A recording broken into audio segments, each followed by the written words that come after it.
Salut, bienvenue dans la deuxième partie de ces tutoriaux qui sont consacrés à la théorie musicale, facile, avec le Keystep 37. Dans cette deuxième partie, on va voir non seulement les différents types d'accords, mais ensuite on verra la relation très étroite qu'il y a entre une gamme et les accords de cette gamme. Alors pour commencer, on va voir les accords à trois tons. Pour accompagner et harmoniser une mélodie, il est courant d'utiliser les accords en relation avec elle. Dans l'épisode précédent, nous avons évoqué les notions qui nous sont maintenant bien utiles, notamment les notions d'intervalle, de degré, de ton ou de demi-ton. En effet, pour construire nos accords, nous aurons besoin de ces concepts. Comme évoqué, les accords sont donc des sons générés par plusieurs notes jouées en même temps, en tout cas la plupart du temps. Pour construire un accord, il me faudra donc superposer plusieurs notes en appliquant quelques règles très simples. Souvenez-vous, la première note d'une gamme s'appelle le premier degré, donc si je pars d'une gamme de Do majeur, la première note, le Do, sera le premier degré, vous vous souvenez? Le second degré, c'est le Ré, troisième degré, quatrième degré, etc. jusqu'au septième degré ici, donc le Si, sur une gamme de Do majeur. Eh bien, pour construire des accords, on va appliquer une règle toute simple. Moi, je l'appelle la règle des 1, 3, 5. On va appuyer sur le premier degré. Ensuite, on va passer un degré ici. On va appuyer sur donc, le troisième degré en l'occurrence, donc la tierce. On va passer le quatrième degré. On va appuyer sur le cinquième degré, donc la quinte. Donc la note la plus basse d'un accord s'appelle la fondamentale. Ensuite, on a la tierce qui est majeure ici. Vous savez ce que c'est maintenant qu'une tierce majeure, hein, puisqu'on l'a vu dans l'épisode précédent. Et puis on a donc le cinquième degré qui est représenté ici par le sol et qui va être la quinte. Et donc nous avons construit notre accord. Voilà. Donc construire un accord, c'est tout à fait simple. C'est accessible à tout le monde. On prend une note, on saute la seconde, on prend la troisième, on saute la quatrième et on prend la cinquième à partir de n'importe quel degré d'une gamme. Pour jouer un accord de degré 2, d'une gamme de Do majeur. Donc le deuxième degré d'une gamme de Do majeur, ça va être le Ré. Donc pour jouer un accord de deuxième degré de Do majeur, je vais donc faire Ré, je vais sauter le Mi, je vais jouer le Fa, je vais sauter le Sol et je vais jouer le La. Et nous obtenons un Ré mineur, puisque notre tierce est mineure. Alors, un petit truc à savoir, le premier accord d'une gamme, soit l'accord de degré 1, porte toujours le nom de la gamme. Par exemple, en Do dièse majeur, le premier accord sera un accord de Do dièse majeur. En La mineur, le premier accord de la gamme sera donc un... Oui, j'entends pas bien. Un La mineur, yes, bien joué. Alors, voyons maintenant le principe de renversement des accords. Alors, pour faire court, un accord dont la note la plus basse n'est pas la fondamentale est un accord renversé, comme par exemple dans cet exemple. Il s'agit d'un Fa majeur. Mais vous voyez qu'à la basse, on a la tierce, ici, donc le La. Il s'agit donc d'un Fa majeur renversé. Alors comment est-ce qu'on construit les accords renversés? C'est tout simple, hein, vous allez voir. On va partir du même exemple, Fa majeur. Vous voyez, donc là je joue un Fa majeur dans l'état fondamental, c'est comme ça que ça s'appelle, parce qu'il n'est pas renversé, et qu'on a bien la fondamentale en bas. Tac.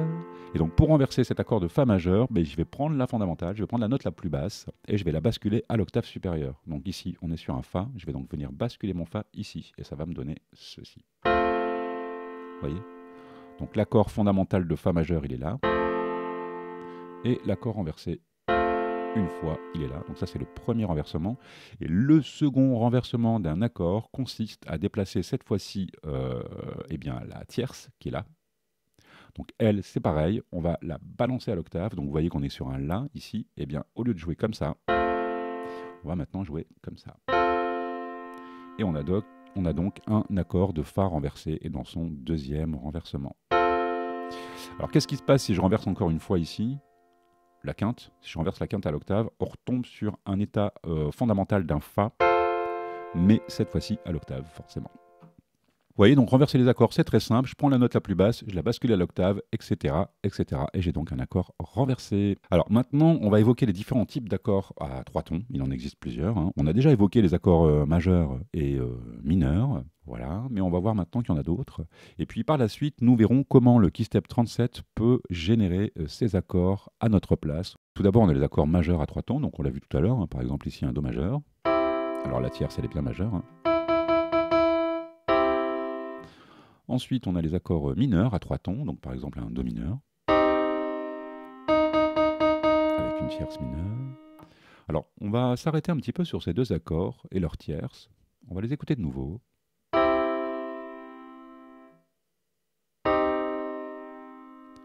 Alors, vous voyez, il y a une différence d'atmosphère qui est quand même frappante. Donc, on va retenir quelque chose de cet exercice, c'est que finalement, la tierce et la septième, comme on le verra plus tard, mais dans notre exemple, la tierce va donner sa qualité à un accord. D'accord?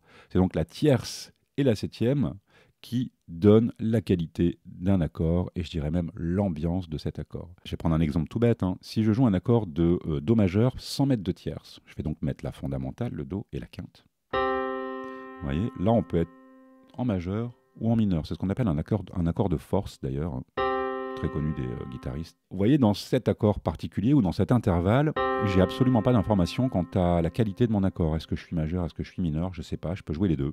Je peux tout à fait être ou. D'accord? Donc effectivement, dans un accord, la tierce et la septième vont donner la qualité et la couleur de cet accord. Ok? Maintenant qu'on a vu les accords majeurs et les accords mineurs, on va voir les accords suspendus. Il en existe deux types. Vous avez déjà peut-être vu ça quelque part, SUS2 et SUS4. Eh bien, je vais vous montrer ce que c'est tout bête, hein. On va partir d'un accord de Do majeur. Donc ça, c'est un accord de Do majeur, on sait ce que c'est maintenant. Voilà. Et un accord suspendu 2, on va enlever la tierce. Et à la place, on va mettre la seconde. D'accord? Et donc, là, j'ai un accord suspendu 2. Donc, je rappelle la règle, hein. Accord majeur, je lève la tierce et je joue la seconde à la place. Et donc, je me retrouve avec un accord suspendu 2. Et pour jouer un accord de suspendu 4, c'est le même principe. Je vais enlever la tierce, mais je vais jouer la quarte à la place cette fois-ci. Et donc, ça va me donner ceci. Donc, je répète la règle, hein. Suspendu 2, j'enlève la tierce, je mets la seconde. Donc, 2, c'est simple. Suspendu 4, j'enlève la tierce et je mets la 4. Donc, suspendu 4. D'accord? Super simple. Ensuite, dans les accords à trois tons, il existe encore d'autres types d'accords. Nous avons les accords diminués. Alors, pour construire un accord diminué, on va partir d'un accord mineur, évidemment, hein. Pour qu'il soit diminué, il faut déjà qu'il soit mineur. Donc, par exemple, Do mineur. Et un accord diminué, bah, c'est tout bête. On prend la quinte et on va la diminuer d'un demi-ton. On va la jouer ici. Et donc, ça va donner ça. Donc là, nous avons un accord de Do diminué. D'accord? Donc, un accord diminué, c'est très simple. C'est comme un accord mineur, sauf que la quinte est diminuée d'un demi-ton. Ok? Et pour les accords augmentés, eh bien, il s'agit exactement du même principe. On va partir cette fois-ci, pour qu'un accord soit augmenté, il faut déjà qu'il soit majeur. D'accord? Donc, on va partir d'un accord majeur, Do majeur, et on va venir augmenter la quinte ici, qui va se positionner donc ici. D'accord?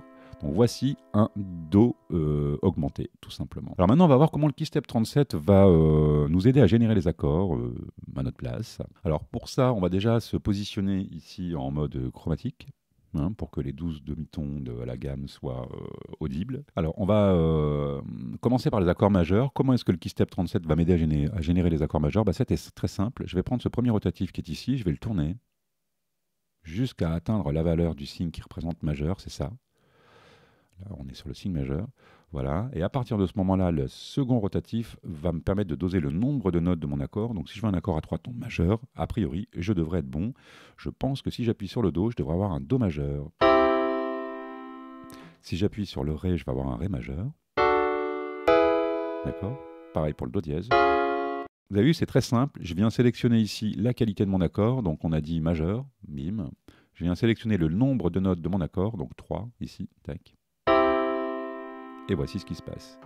Alors maintenant, soyons un peu curieux et analysons ce qui se passe si j'ajoute des notes à mon accord, par exemple 4 ou 5, en gardant la même position sur le premier rotatif. Alors, on se rend compte qu'il a dupliqué la fondamentale et il a également dupliqué la tierce. Donc ce qu'on peut dire, c'est que plus on va ajouter des notes sur un accord, au plus il va dupliquer les composantes de cet accord. Vous voyez, on le voit ici. Et encore une fois, ici. D'accord? Donc la quinte et de nouveau la fondamentale qui est dupliquée. Donc on a toujours un accord à trois tons, mais à chaque fois on va rajouter des couches et dupliquer les composantes de cet accord aux octaves supérieures en utilisant ce rotatif qui est ici. Ok. Alors maintenant on va voir comment construire un accord mineur. Bah, c'est tout simple, hein, en fait. On va utiliser le premier rotatif, pardon, qui est ici. On va se positionner dans la position mineure, c'est moins ici. Tac. Pareil, on sélectionne le nombre de notes pour notre accord, en l'occurrence 3 par exemple. Et puis regardez, normalement il devrait jouer un Do mineur, autrement dit Do, Mi bémol et Sol. Et c'est exactement ce qu'il me joue. Voilà, donc je vais pouvoir effectivement transposer cet accord au demi-ton de mon clavier et à chaque fois, je serai en accord mineur à 3 tons. D'accord? Alors maintenant, les accords suspendus qu'on a vus tout à l'heure, hein, vous avez vu qu'il existait deux types d'accords suspendus. On a les accords suspendus 2 et les accords suspendus 4. Ici, ils sont déjà préprogrammés. Donc ce qu'il faut savoir, c'est que les suspendus du 37 sont des suspendus 4. Voilà, voilà. Donc on se positionne ici en suspendu. On vient sélectionner le nombre de notes de notre accord, par exemple 3, hein, puisqu'on est là-dedans. Et voici ce qui se passe. On a bien un accord suspendu 4. D'accord? Pareil ici. Pareil là. Pareil là. D'accord? Voilà pour les accords suspendus.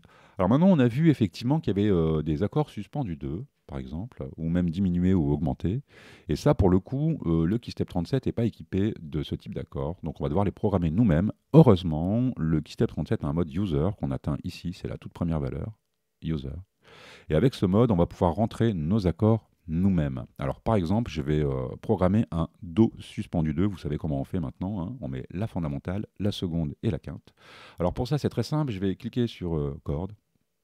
Je vais rester appuyé. Je vais jouer mon Do, mon Ré, donc ma seconde, et puis ma quinte. D'accord? Et maintenant, quand je relâche,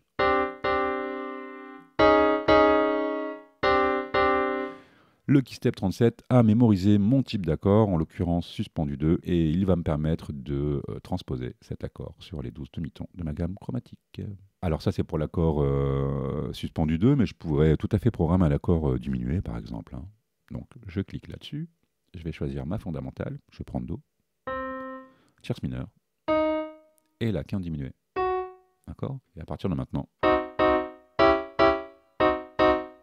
j'ai effectivement un accord diminué qui est programmé. Je pourrais faire la même chose avec les accords augmentés, mais je vais vous laisser faire. Alors maintenant qu'on a vu les accords à 3 tons, voyons les accords à 4 tons et plus. Alors pour enrichir un peu notre discours harmonique, nous pouvons ajouter une note à nos accords à 3 tons, ou même plus hein, d'ailleurs, en appliquant la même règle. Ainsi, par exemple, pour un Do majeur, on va jouer le Do, on va jouer le Mi, la tierce majeure, on va jouer le Sol, autrement dit la quinte, et on va venir jouer la septième majeure ici. Donc vous voyez, pour construire un accord à 4 tons, j'applique la même règle pour les accords à 3 tons, mais cette fois-ci, la règle devient 1, 3, 5, 7. Je vais donc jouer ces degrés-là, ou en tout cas ces intervalles-là, ces écarts-là. Voilà, donc là j'ai construit un accord de Do majeur sur une base d'une gamme de Do majeur. Les accords à 4 tons joués comme ça s'appellent les accords de septième. On peut tout à fait rajouter encore une note ici, donc une cinquième note pour jouer ce qu'on appelle les accords de neuvième. Vous voyez ? Là, j'ai un Do majeur 9. Alors maintenant, on va construire un accord de Do mineur 9 en appliquant la même règle. Donc fondamentale, tierce mineure, quinte, septième mineure et neuvième. C'est très joli les accords de neuvième, hein, moi j'adore. Alors on le sait maintenant, les accords à 3 tons peuvent être majeurs ou mineurs, entre autres, hein. Mais les accords à 4 tons peuvent avoir une couleur un petit peu particulière qui est appelée dominante. Alors, quelle est la particularité de cette couleur? Eh bien, dans un accord de dominante, la tierce est majeure et la septième est mineure. Vous allez dire, ça se complique un petit peu, mais pas vraiment en réalité, hein. On va jouer un accord de Do majeur, par exemple, septième, et je vais venir diminuer ma septième, et j'ai un accord de dominante, d'accord? Donc, dans les accords à 4 tons, vient se rajouter un nouveau type d'accords qui sont les accords de septième ou de dominante. Par exemple, ici, on va appeler ça un accord de Do septième de dominante ou tout simplement Do 7. D'accord? Et quand on analyse cet accord, tierce majeure et septième mineure. D'accord? Donc, on a effectivement un accord de septième de dominante. C'est comme ça que ça s'appelle. Alors, je pourrais tout à fait rajouter la neuvième, hein, et on appellerait ça un C9. Alors, il existe également des accords à 4 tons avec des noms et des couleurs un petit peu zarbi, comme par exemple les accords diminués, qu'on appelle également M7, B5. Voilà. Les accords de septième avec une quinte diésée. Donc ça, ce sont des accords avec des noms un petit peu barbares et qui sonnent un petit peu bizarres. Donc par exemple ici, on va prendre un Do mineur septième avec une quinte bémol. Donc Do mineur. Mais si je bémolise ma quinte, je suis ici et donc j'obtiens ce type de couleur. Voilà, et il s'agit donc d'un accord de Do diminué. D'accord ? Et les accords septième de dominante avec une quinte diésée, par exemple, si je pars du Ré, je vais jouer un accord septième de dominante, il va être comme ça. Vous voyez, on a bien la couleur septième de dominante hein, qu'on a vu tout à l'heure. Mais cette fois-ci, je vais venir augmenter ma quinte, ici, boum, d'un demi-ton, pour obtenir cet accord qui sonne très particulier. Voilà, qui est un accord de septième de dominante avec une quinte diésée. Voilà pour les accords. Je pense qu'on a fait plus ou moins le tour. Hein. Donc, on a vu les accords à 3 tons, les différentes qualités d'accords, les accords à 4 tons. On a vu comment renverser les accords également. Maintenant, on va s'attaquer à un dossier très important. C'est pas le plus long, hein. Il n'est pas très long, mais en tout cas, il est très important. C'est la relation entre gammes et accords. Alors, nous l'avons vu, hein, pour construire un accord, par exemple, de premier degré, on va utiliser les notes 1, 3, 5 de la gamme. Effectivement, si je compose une mélodie en Do dièse mineur mélodique, par exemple, je ne peux pas jouer n'importe quoi comme accord. Je suis tenu harmoniquement de jouer des accords contenus dans la gamme de Do dièse mineur. Alors, pour comprendre la relation entre les gammes et les différents accords, revenons un petit peu sur notre gamme de Do majeur. Hein. Donc, vous le savez, puisqu'on l'a vu précédemment, la gamme de Do majeur va utiliser uniquement les touches blanches.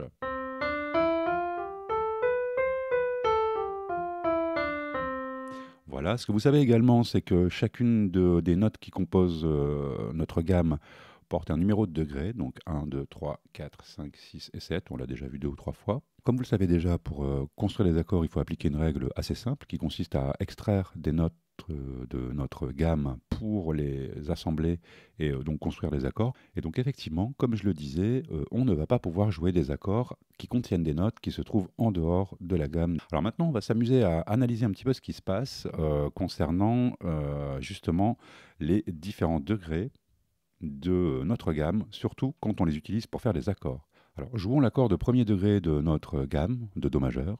Alors, effectivement, comme vu précédemment, on obtient donc un Do majeur. Alors maintenant, jouons un accord de deuxième degré, donc le Ré, en appliquant la règle que l'on connaît, la règle 1, 3, 5. On obtient donc un Ré mineur. D'accord ? Donc le premier degré, il est majeur. Le deuxième degré, il est mineur. Le troisième degré, si j'applique la même règle pour faire mon accord, ça va être un Mi, et effectivement lui aussi, il est mineur. Le quatrième degré de la gamme de Do majeur, vous le savez maintenant, hein, c'est le Fa. Donc si je joue l'accord de quatrième degré, il a une couleur majeure, il est bien majeur. Si je joue le cinquième accord de ma gamme, donc l'accord de cinquième degré, qui va être constitué du Sol à la fondamentale, ici, eh bien je vais obtenir un Sol majeur. D'accord. Le sixième degré, donc la note La, et donc l'accord de La va être, lui, mineur, avec le Do ici à la tierce. Et puis le dernier accord, donc l'accord de Si, va être un accord diminué. Vous savez ce que c'est hein, maintenant, c'est un accord mineur avec une quinte bémol, comme ici. D'accord ? Alors qu'est-ce qu'il faut retenir de ça ? Eh bien, sur une gamme majeure, l'accord de premier degré sera toujours majeur, l'accord de second degré sera mineur, l'accord de troisième degré sera mineur également, l'accord de quatrième degré sera majeur, l'accord de cinquième degré, donc avec le Sol, sera majeur aussi. Sur une gamme de Do majeur, l'accord de sixième degré, c'est un La et c'est un La mineur. Donc, sixième degré est mineur. Et le septième degré est diminué. Alors, cette règle, eh bien, on peut l'appliquer à toutes les gammes majeures. On va pouvoir prendre n'importe lequel des demi-tons de ma gamme chromatique et appliquer cette règle quant à la construction des accords. C'est toujours la même, donc c'est quand même finalement très très simple. Donc je répète, un premier degré majeur, deuxième degré mineur, troisième degré mineur, quatrième degré majeur, cinquième degré majeur également, sixième degré mineur et septième degré diminué. D'accord ? Et après on revient à l'octave avec l'accord de degré numéro 1. Alors en quoi est-ce que le Keystep 37 va nous aider dans ce cas précis, c'est-à-dire être sûr de toujours jouer le bon accord dans une gamme ? Alors comme on l'a vu précédemment, le Keystep a un mode accord fort pratique. Hein, on sélectionne le type d'accord ici, par exemple majeur, ici, et on vient jouer un accord. Mais regardez ce qui se passe dans ce cas précis. Si le premier degré il va être effectivement, mon premier accord est majeur, il n'y a pas de souci avec ça. Si on est en Do majeur, ça correspond. En revanche, le deuxième degré d'une gamme de Do majeur est mineur. Si je joue ici un Ré, Si je considère que ma gamme est Do majeur et que je joue le deuxième degré, vous voyez, j'ai un Ré majeur. Pour une raison simple, c'est que effectivement, on a demandé au KeyStep 37 de ne jouer que des accords majeurs. D'accord? Donc là, dans le cas précis, ça ne va pas nous aider vraiment. En revanche, on a une fonction qui est fort utile, que j'ai découvert en m'amusant avec, qui nous permet de recaler tous les accords des différents degrés d'une gamme dans cette gamme. Comme ça, on ne se trompe absolument jamais. Et on peut jouer ces accords d'un seul doigt. Ok, donc c'est quand même fort pratique et c'est l'un des rares outils hardware à proposer un mode accord aussi poussé, c'est-à-dire qui se recale à une gamme ou à un mode donné. Alors comment est-ce que ça fonctionne? C'est tout simple. Je vais cliquer sur Shift, je vais venir cliquer sur majeur ici, je viens choisir ma tonique, par exemple Do, voilà. Et donc ici, je viens me positionner dans la section majeure, comme ça, voilà. Et à partir de maintenant, le KeyStep va me jouer tous les accords de degrés de la gamme de Do majeur avec un seul doigt. On va vérifier, hein, de toute façon vous allez le voir et à l'écran et ici. Donc le premier degré devrait être Do majeur. Voilà, on est bien sur un Do majeur. Le second degré devrait être un Ré mineur. On est bien sur un Ré mineur. Le troisième degré devrait être mineur également, en l'occurrence un Mi. On a bien un Mi mineur. Le quatrième degré devrait être majeur. Le cinquième, il devrait être majeur également. Mais si on lui ajoutait une quatrième note, lui devrait devenir dominant. Vous savez ce que c'est maintenant. On va voir. On va lui rajouter une quatrième note.